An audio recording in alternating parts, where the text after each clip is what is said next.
Hi, everyone. Welcome to the meeting. Can everyone hear me okay? If you're on screen, maybe you can give me a thumbs up. Okay. I'm just going to give it about one more minute just because I know sometimes technology takes a few more minutes to log on than some people might plan on. So let's just wait one more minute and we'll get started.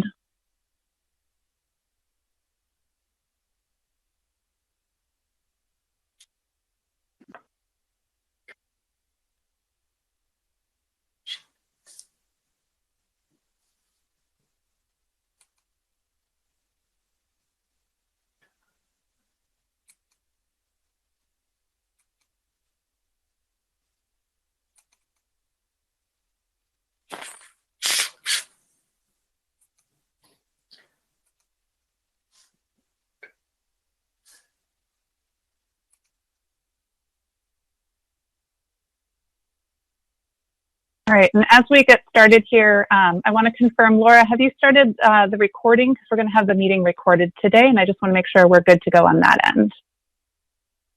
We are, thank you. Okay, perfect. So today's, as I mentioned, today's meeting is being recorded to maintain a record of this Rule Advisory Committee meeting. Good afternoon, and thank you to all the committee members for joining us today and volunteering your time to assist us in the rulemaking process. We welcome you to the Rules Advisory Committee meeting to discuss rulemaking for local government flexibility for COVID-19 and for the 2020 wildfires. My name is Julia Heyer. I am the Senior Policy Advisor for the Building Codes Division, and we really appreciate your time and look forward to hearing your advice about the issues on the agenda today. The purpose of the Advisory Committee is to provide an opportunity to stakeholders and the public to participate in the rule development process. There is an agenda for today's meeting. It was sent via email, and the agenda is also posted to the Building Codes Division website. It's under Laws and Rules and under Rule Advisory Committee.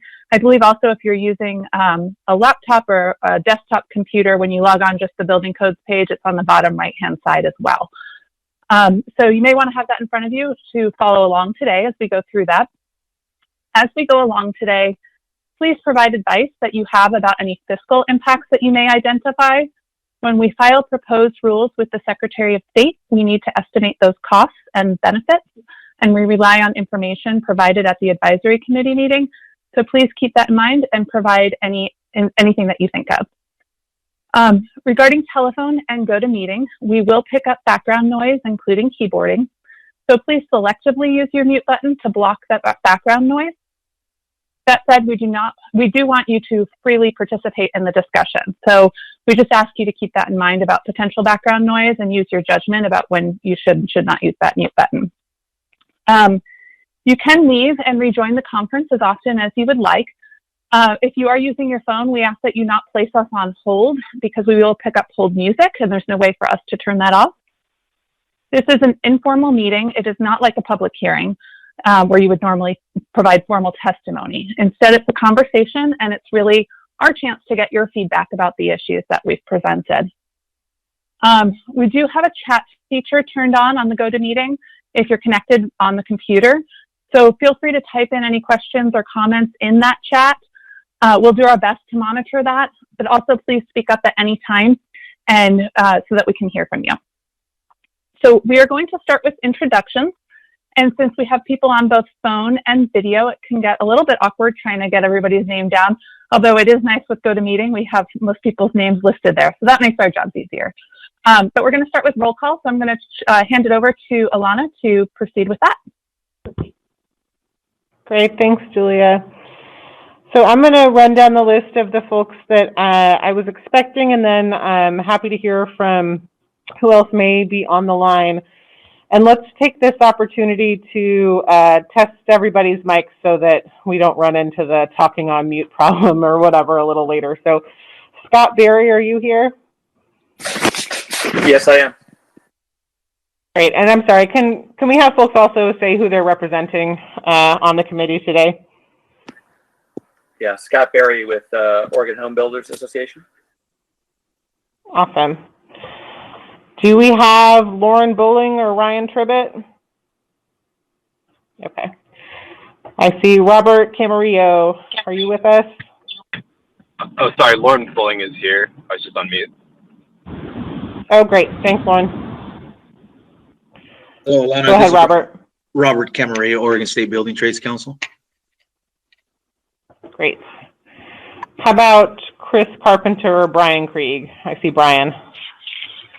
Yes, Brian's on the line, representing SMACNA, PMCA, IBEW, UA 290 plumbers, steam fitters, and Smart 16 sheet metal HVAC workers. Great, thank you. How about Jim McCauley? Yeah, Jim is here, representing League of Oregon Cities. Great. And then I think I saw Robert Rice. Are you on here? Yes, interested observer. Okay, great, thanks. And how about Mallory Roberts? Mallory's here with the Association of Oregon Counties. Great. And Matt Roselle said he was going to be a little late, so we expect him in a few minutes. How about Dan Torres? Yeah, thanks. Dan Torres with Oregon AFSCME. Great, thanks. Michael Van Dyke? Michael Van Dyke, representing the Oregon Building Officials Association. Great. Is Robert Westerman with us? Yes, ma'am. This is Robert Westerman, International Brotherhood of Electrical Workers. Great, thank you. And Terry Whitehill? Yeah, this is Terry Whitehill, City of Portland. I had to call in to get to be able to hear you guys. I don't know why. So I'm called in video. All right, great, thanks. Good problem solving. It's our new skill set. How about Ted? I see Ted Zook is here. Hi, Ted Zook, Jackson County Development Services. Great. And then I see several folks from BCD staff, and I'm just going to run through who else I see and ask if you're just an observer or who you might be representing. Angie Adams. Angie Adams with Lynn County Planning and Building Department, just listening in to kind of get an idea of what's going on. Great, thank you. And Tyler Larson, is that really you? Tyler Larson with the Legislative Policy and Research Office, just observing today. Nope. Okay, great. And then is there anyone else that's not BCD staff that I haven't identified? Okay, awesome. Well, thanks everybody for joining us. I'm going to turn it back over to Julia to walk us through the agenda. Great, thank you. So it sounds like we got everybody accounted for. I'll check at the end to make sure if anybody got left off that list and provide some contact info so that we can get everybody recorded as present. So as I mentioned, the Building Codes Division is working on developing an administrative rule to address some of the challenges that COVID-19 and the wildfires pose for local building departments. And just in case people are following along, I am reading through the agenda here. And so if people like to have paper in front of them, you can feel free to look along with this information. But I'm going to provide a little bit of background and then go through the first issue, and we'll stop after the first issue so we can hear what your thoughts are on that. So the division did adopt a temporary rule in response to COVID-19, which is expiring at the end of the year. We would like to explore taking those concepts to a permanent rule with additional items to address other building department concerns posed by both COVID-19 and the wildfires. Each of the issues are discussed in more detail in the agenda, and a first draft of some possible rule language is at the end of the document, at the end of that agenda document. And the rule's anticipated effective date would be January 1 of 2021. At this time, I'm going to turn to issue number 1, which is on page 2 of the memo for those who are following along. That temporary rule, as I mentioned, is set to expire on December 28th of 2020. Section 2 of that rule provides local jurisdictions additional flexibility to employ available staff to perform inspections and plan reviews. And as I mentioned before, kind of going through this background a little bit more, we have unprecedented circumstances with the COVID-19 response, and those are beyond the scope currently contemplated in the rules regarding plan reviews and inspections, looking at the permanent rules that are in place. And so with that in mind, the division had issued that temporary rule to ensure that local inspection programs have as many tools available to them to provide important building inspection services that contribute to the health and safety of building occupants while keeping staff and members of the public safe during this response. Section 2 of that temporary rule explains that notwithstanding some certain rules that are outlined in the agenda, a person with an Oregon inspector certification and a code certification issued by the Building Codes Division may perform inspections and review plans beyond the scope of the work for their code certification if both of the following conditions are met. First, that the relevant building official determines the person has the skills necessary to perform the specific inspection or plan review without compromising safety. And 2, the relevant building official authorizes the person in writing to perform the inspection or the plan review. If a new rule is not adopted, then that rule will expire on December 28th. And so the division is considering adopting the rule, also tying it to the state of emergency declared by the governor for an emergency related to a COVID-19 outbreak in Oregon, since the adoption of the rule would be on a permanent basis as opposed to a temporary rule. So in looking at the options that we've looked at, we've outlined each of those. First would be to adopt Section 2 of that temp rule, make that rule retroactive back to December 29th to cover that few days of the gap, and tie its applicability to the state of emergency declared by the governor for an emergency related to a COVID-19 outbreak in Oregon, and for a period of 30 days after the state of emergency expires. And Section 2 and 5 of a draft rule at the end of the document has that specific language in it at what we're thinking a permanent rule could look like. We could also not adopt that part of the temp rule into a permanent rule, and that means that it would end on December 28th, or we can look at other options, and we're looking forward to hearing any other options anybody might have on that. And as I mentioned at the beginning, we are also looking for any feedback from the committee about fiscal impacts. The division expects that if we were to adopt this as the temporary rule into a permanent rule, that may result in a fiscal savings. We don't expect any sort of negative fiscal impact from that, and there's no expected cost of compliance for small businesses, but the division does invite input and committee recommendations about whether the rule will have a fiscal impact, what the extent of that impact would be, and whether the rule will have a significant adverse impact on small businesses. And if any are identified, then we would seek some recommendations in compliance with statute. So that's issue number 1. And so I want to open it up and hear everybody's thoughts in regards to the options that we've identified and any feedback that you have on that.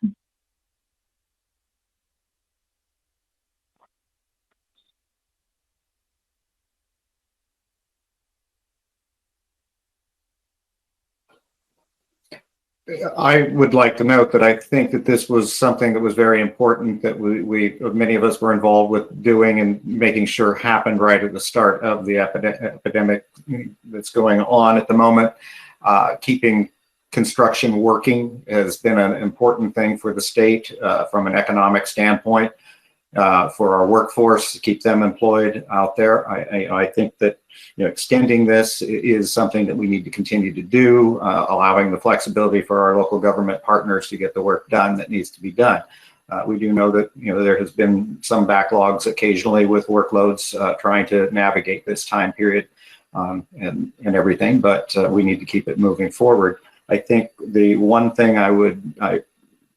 in putting this into a permanent rule, that it's tied to just the COVID-19 outbreak, I do kind of contemplate and wonder whether this should be, language that is a pandemic, health pandemic language that then could be utilized if we have something else that comes down the line in a future year. There are many different health diseases, problems out there.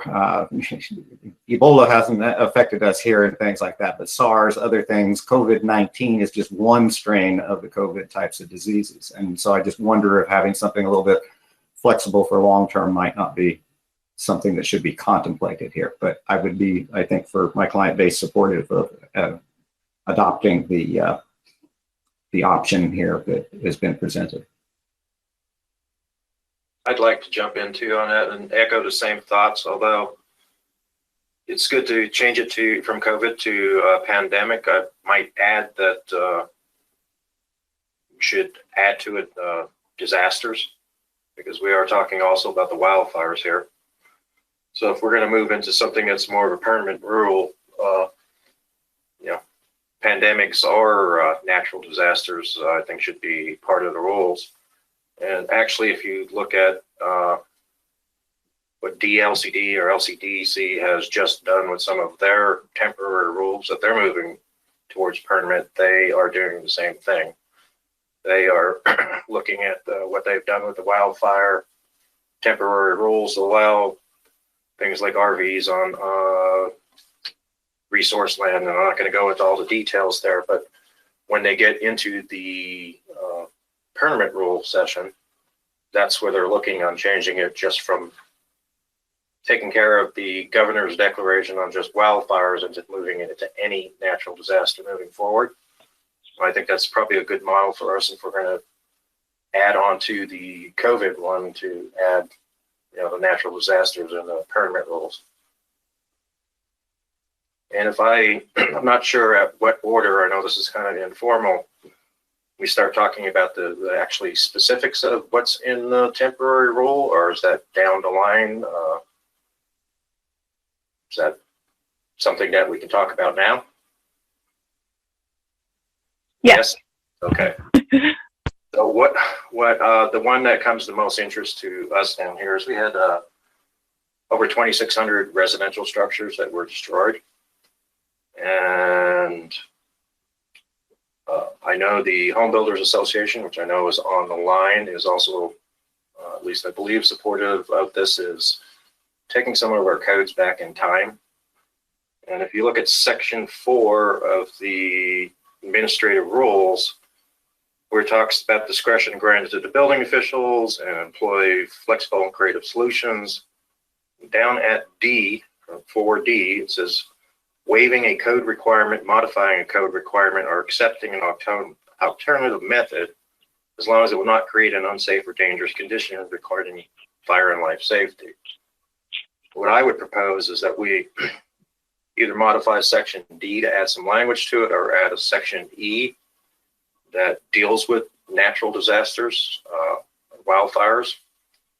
That's something that we could be used for the 7, I believe, conflagrations that were around the state, to take things back to an earlier code if we chose. And this would be modeled on what was done back in February, where we had flooding out in eastern Oregon.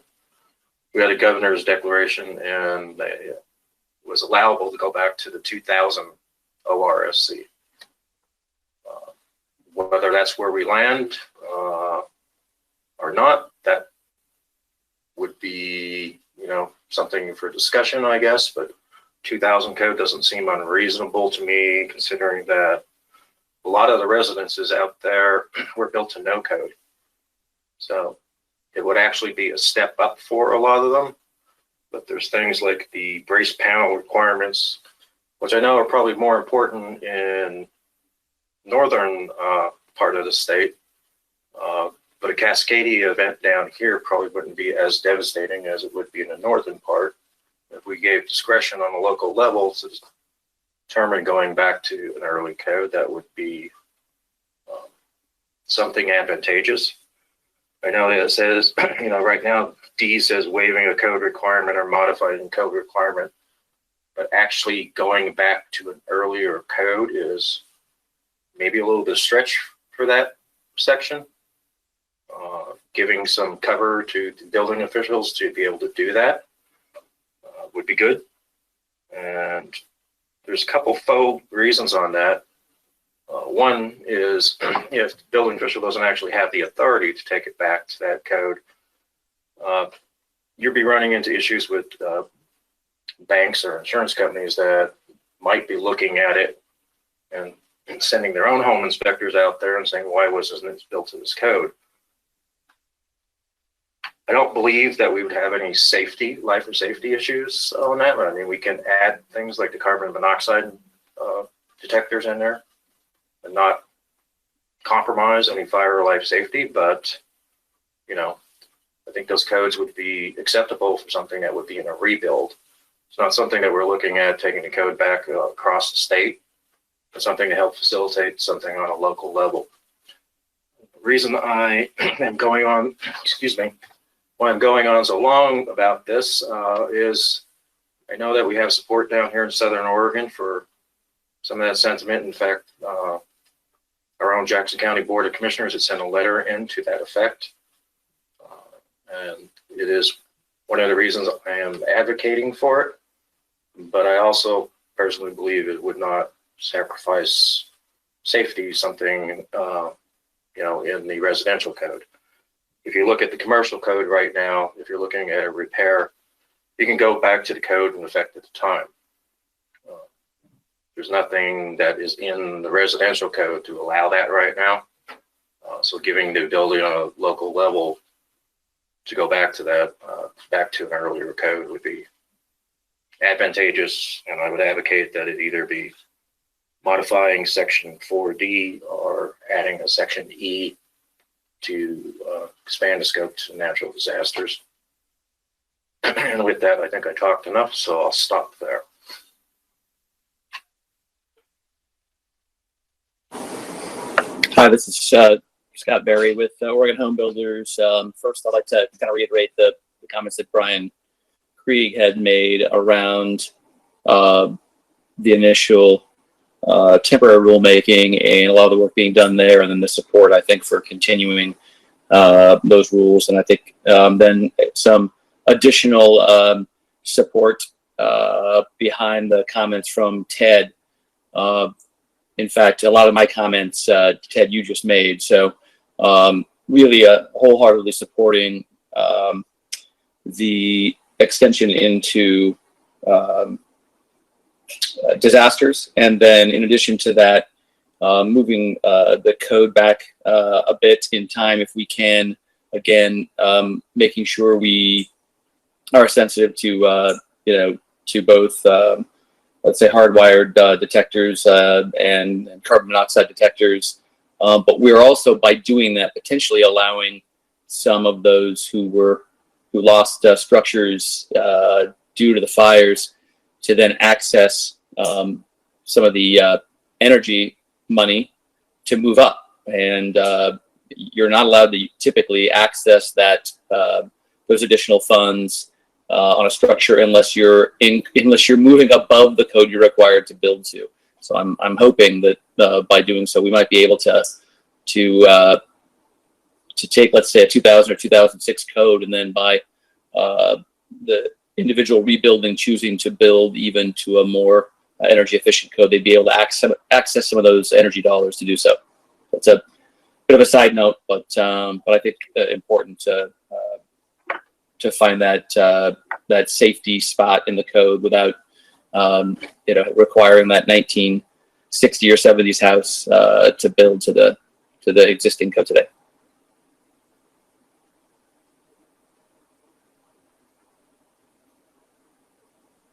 So this is Terry with the City of Portland, and going back to the first item, it's not one that we've used, but we have put together our emergency plan and have included that in there if we needed to use it. If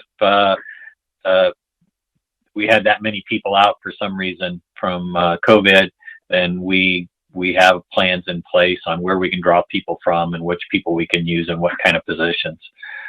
So I do support also, putting that back into place. And I also support the comments about if it's going into permanent rulemaking, to make it available for any declared disaster would be a good way to do it. So that we could in the future have it and you don't have to, it's there and ready to go. And I'll save my other comments till we get to the other items. Jim McCullough here with League of Oregon Cities. I think I'm actually pretty good with what's been said so far. Both the addition of natural disasters to the mix makes some sense in light of the wildland fires, floods as well. And I think from my recollection, part of what Ted is proposing again is something that has already been done for both the floods here in Eastern Oregon, but also fires from probably 6 or 7 years ago, Canyon City comes to mind, where there was some relaxing to be able to provide some flexibility for folks to get those homes back up and running. My only question on this is whether or not you want to confine that to rebuilds as opposed to, I'll say, a rebuild plus, where somebody decides to go outside of maybe the original footprint, and whether or not you want to think about that in a different way.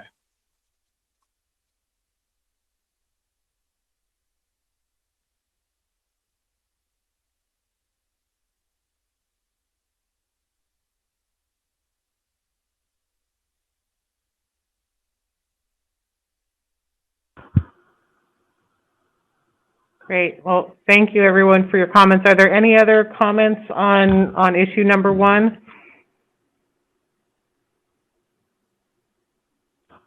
Okay, Julia, do you want to move to issue number 2?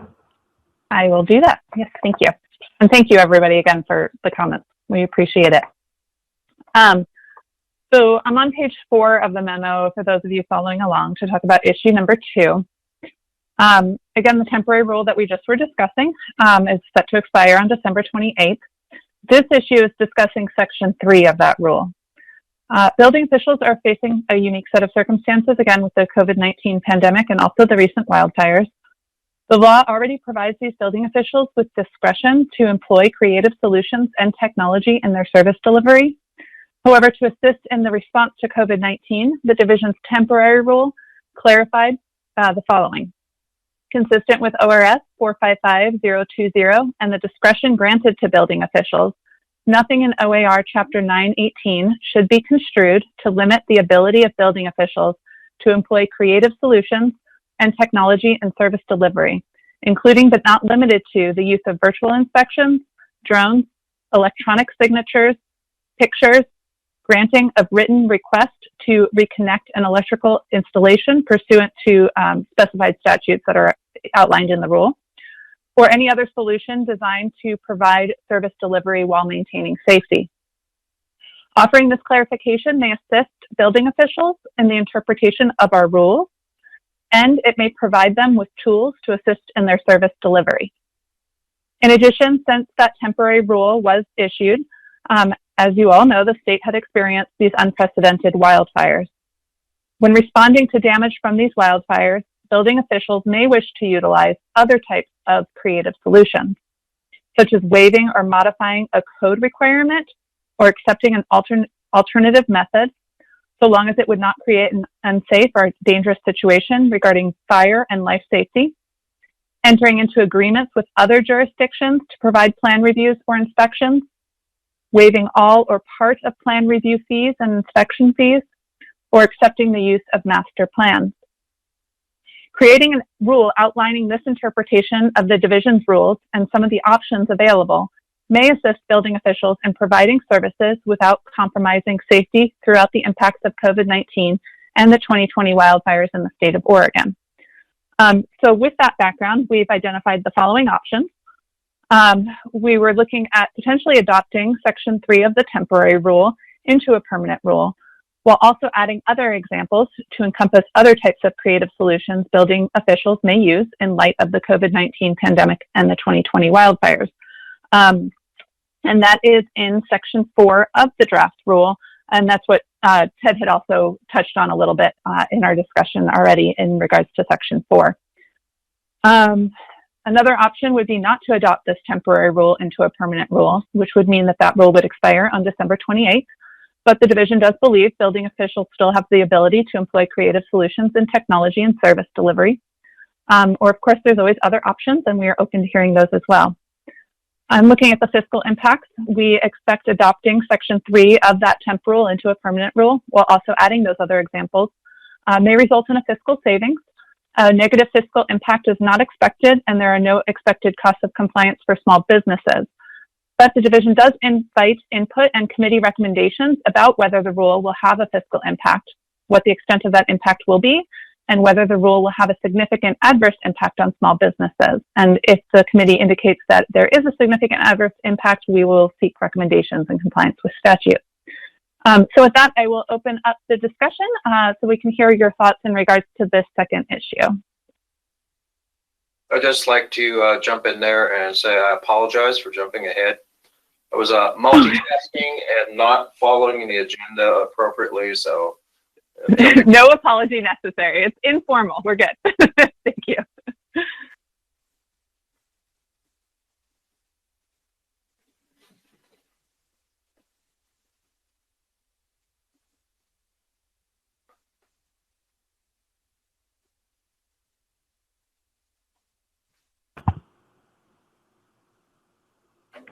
All right. Any comments on section 2? Matt, I see you joined us. Just to kind of catch you up on the agenda, we're looking at number 3B, employing creative solutions in technology and service delivery. And during the discussion of the first topic, the issue of the ability of local government to adopt a look-back path for repairs in the code came up with, don't correct me if I'm wrong, but with Ted Zook and Scott Berry noting that they would like the ability, and Jim McCauley as well, I believe, to use a different code or a previous code version for repairs due to the wildfires. Okay, thank you. I really apologize for being late. I was out in the field dealing with some debris stuff, so from the wildfires, so I apologize. No need to be sorry, just bringing you up to date, and we just opened it up for comments, so interested in anybody's comments, including yours.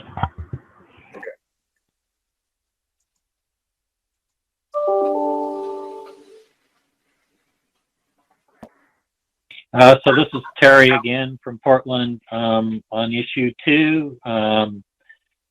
Yeah, I mean, I think it's good, the flexibility and things that it's offering there for people to do during this time. We've been working on a few different things that we may be doing that aren't the strict following the permitting path that you would normally have, and it's good to have those options in a time like this.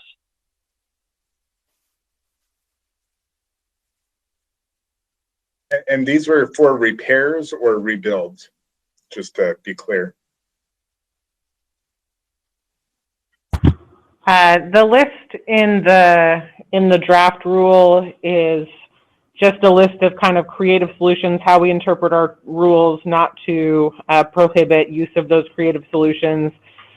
And then in terms of the use of a previous code version, maybe I won't put words in anyone else's mouth, but I think people have been using the term repair and rebuild pretty interchangeably. But Jim noted that it should not be where the footprint changes. It shouldn't be allowed if you're building, say, a larger house in place of a house that was destroyed, that kind of thing.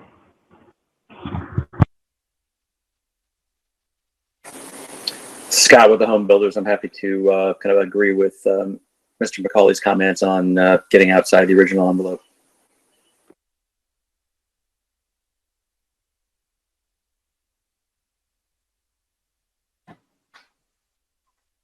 So these creative ones, is this only during the pandemic, or is this to go on beyond?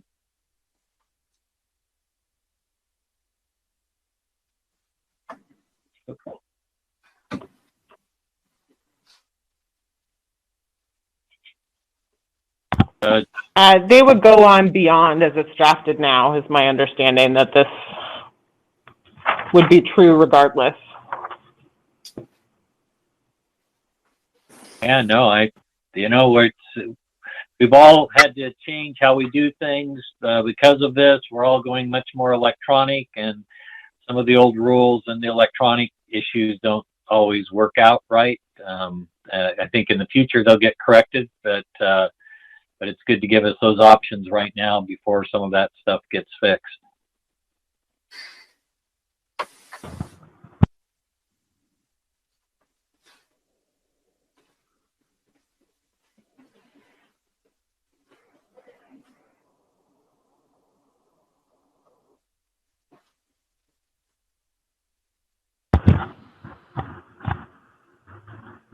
Okay, any other comments on issue number 2?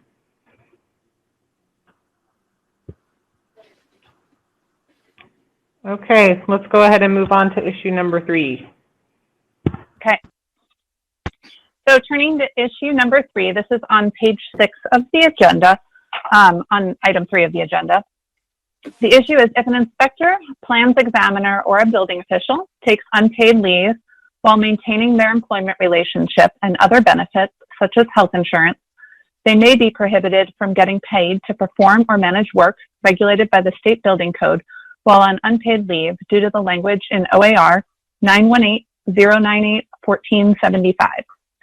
That rule explains that a person with an Oregon inspector certification and an Oregon code certification may not get paid to perform or manage work regulated by the state building code for a company engaged in construction or property development in Oregon when employed as an inspector, plans examiner, or building official by the division, a municipality, or a registered business under ORS 455-457. The COVID-19 pandemic has resulted in budget shortfalls. We know that the City of Portland is offering an option for employees to take up to a year of unpaid leave, where the employer has the ability to call back the employee at any time, and the employee can continue to receive health care benefits during that period of unpaid leave. A copy of that City of Portland safety net ordinance is attached at the end of the agenda. So we were looking at options, and one was to provide a limited exception to that rule that we talked about for workers who utilize unpaid leave while maintaining benefits with the employer. And there's draft language and additional details in section 3 of that draft rule that's provided at the end of the agenda. Another option would be not to make a change, or we can take another approach that's identified. In regards to fiscal impacts, we expect providing a limited exception to the rule may result in a fiscal savings. A negative fiscal impact is not expected, and there's no cost of compliance for small business expected. But the division does invite input and committee recommendations about whether that rule will have a fiscal impact, what the extent of the impact will be, and whether the rule will have a significant adverse impact on small businesses. And if so, we would seek recommendations in compliance with statute.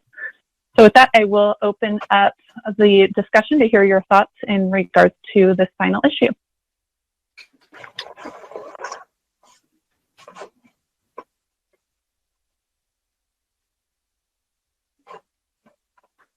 I have a bit of a question on, it would be number F in the new draft idea.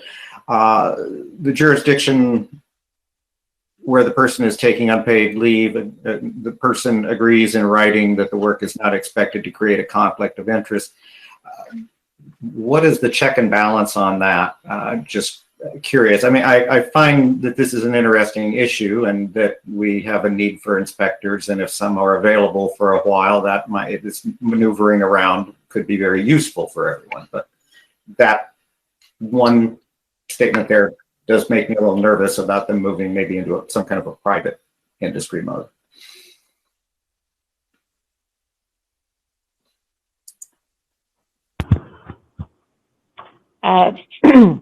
Thanks, Brian, for the question.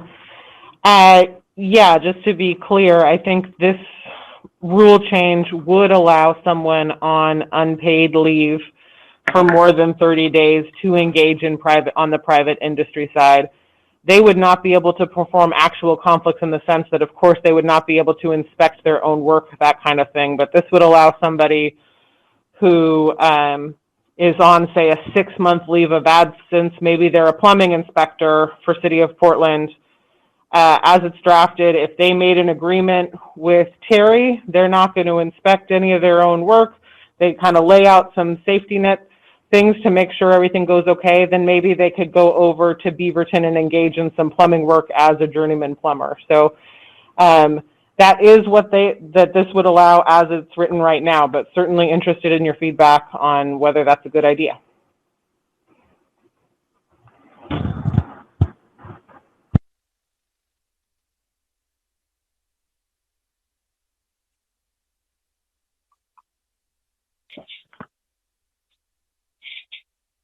So this is Terry with the City of Portland, and this is just a way that we're hoping, because we find if you lay people off, you can lose them totally. They don't come back, and we're trying to find ways that We can help if we need to, our bottom line, and not have to lay as many people off, and then hopefully be able to get them back easily. That's our main goal here.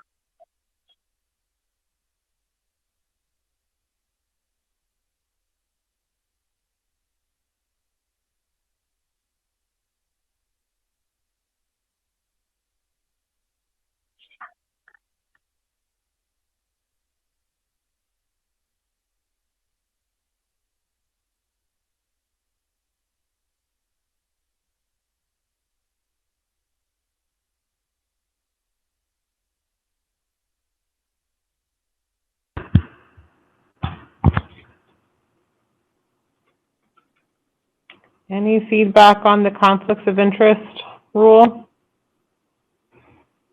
I think both in whether it's a good idea at all, and then also if we got it right. Is 30 days the right number of days? Requires the city adopt an ordinance for budget shortfalls related to COVID-19. That kind of thing. Any feedback on this one?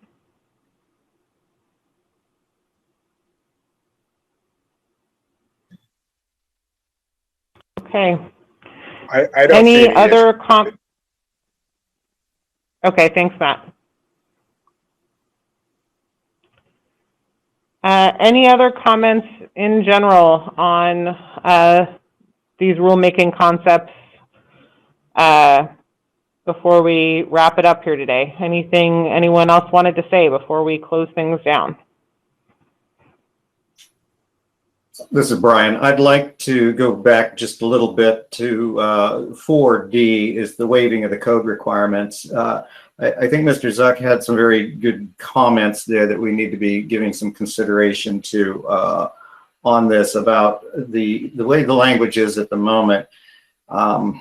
We could have some arbitrary situations potentially. He pointed out, like the insurance companies, the banks, et cetera, about some of this, if it isn't tied to some level of code going back about what is safe and what isn't. I think that was an interesting thought about, tying it back potentially to the 2000 code on that is sort of a bit of a backstop of how far this could be on that. And so I appreciate his comments on that. I think we need to all have probably some further discussion on that particular piece of language.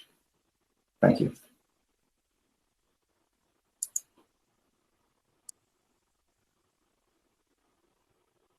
Great.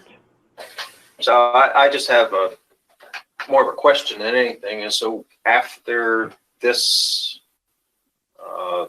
advisory committee, what is the next step and what's the timeline on it? Yeah, so this would be for permanent rulemaking. So our hope would be to get something noticed, which is to say filed with the Secretary of State, and a hearing scheduled by Friday. And then we would hold a hearing in December and accept public comment. I think Julia has the exact dates in her script there at the end, but through sometime in mid-late December. And then we'd be looking at a January 1, 2021 effective date. So certainly not the last opportunity to comment. Please continue to reach out if you have other thoughts, feedback, and ideas. Thanks. Yeah, this is Terry. Just on that section 4 piece that they're talking about, I agree. I have a problem if you have a house that gets blown down in a big windstorm and let him build it back up to a code that wouldn't stand up the next time you had a big windstorm. I think is not a smart thing to do.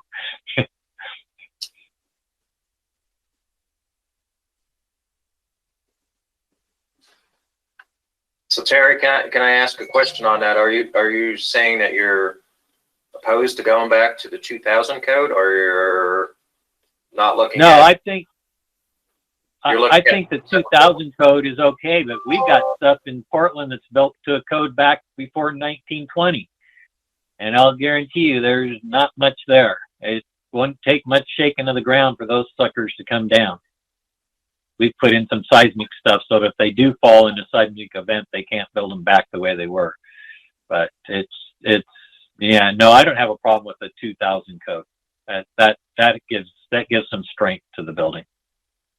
Okay, thanks, Terry. That was my position too. If we were going back to when there was no code, because stepping up to 2000 is a step up. So. Yep, I agree. Yep. And just to be clear, this isn't just, we're going back to the 2000 code, but the building official has the ability to accept that as an alternate if somebody chose to offer that up. Is that correct? Yeah, Matt, there are several ways it could be done, and we've talked about a few of them. It could be, at the discretion of the owner. We could do a local adoption path where it would be up to each municipality whether they wanted to allow that choice for folks in their jurisdiction in the fire impacted areas. So it could certainly, we could take several tacks at it, and interested if you have thoughts on the best way to go. Okay. This is Lauren with NAWCC. I just wanted to comment really quickly on going back on the code. From the contractor perspective, I think we would be open to a discussion around it if that opens up some energy trust dollars to balance out the difference specifically on that structure, but maybe not as gung-ho as AOC or LOC.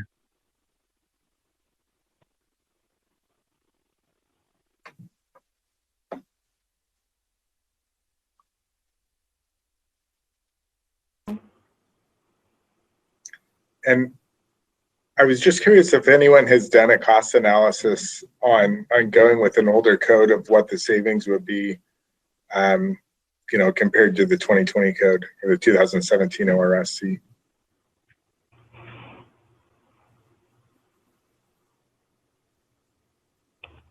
I've only heard kind of anecdotal comments on it, Matt, from the BCD perspective. I don't think there's been a thorough cost analysis. I think, like so many things in code world, it's going to really depend what you're trying to do, right? But I have not seen any kind of thorough analysis of the difference. Okay. I guess we could probably string together the fiscal impacts of the non-life safety iterations of the, issues in the code from the last 20 years, but I'm not sure we would get a very specific outcome from that. Yeah. And I'm all for helping people where we can help them, but I also, I think we're where we're at in the codes for a good reason, and to go back is, sometimes I question that, so.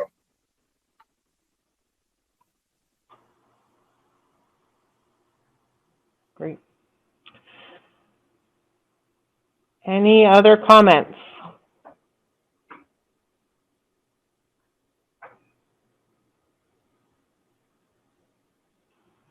Okay, I'm going to turn it over to Julia to wrap us up.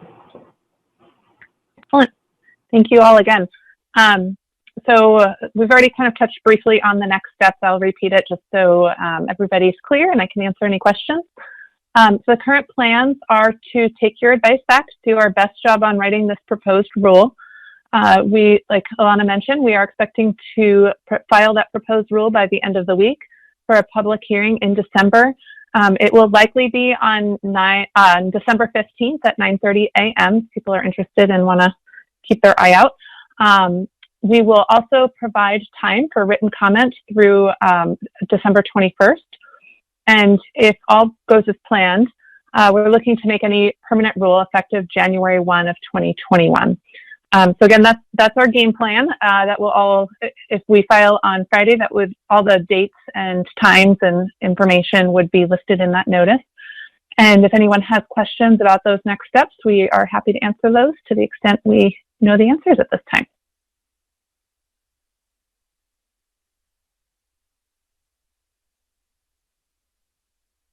Okay, I don't see anyone. And so if you're on the phone or computer with us today and for some reason did not have an opportunity to introduce yourself at the beginning of the meeting, I did get one, sorry, I'm just checking. I did see Daryl Fuller had checked in on the chat, but if other people have not checked in, if you could please drop us an email or a phone call after the meeting to let us know that you were in attendance. That way we can include it in the rulemaking record. The easiest way to do that would be to reply from the meeting invite that you had received from Alana, or you can email her alana.cox@oregon.gov, or you can call me, Julia Heyer, at 503-378-2833. Before we close out the meeting, are there any final thoughts or questions that we were not able to address?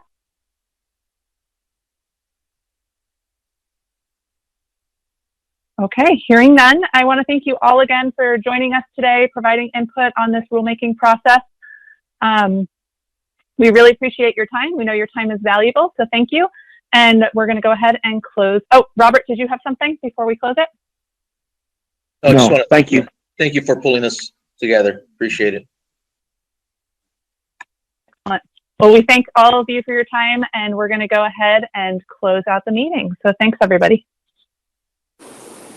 Thank you. Have a good one.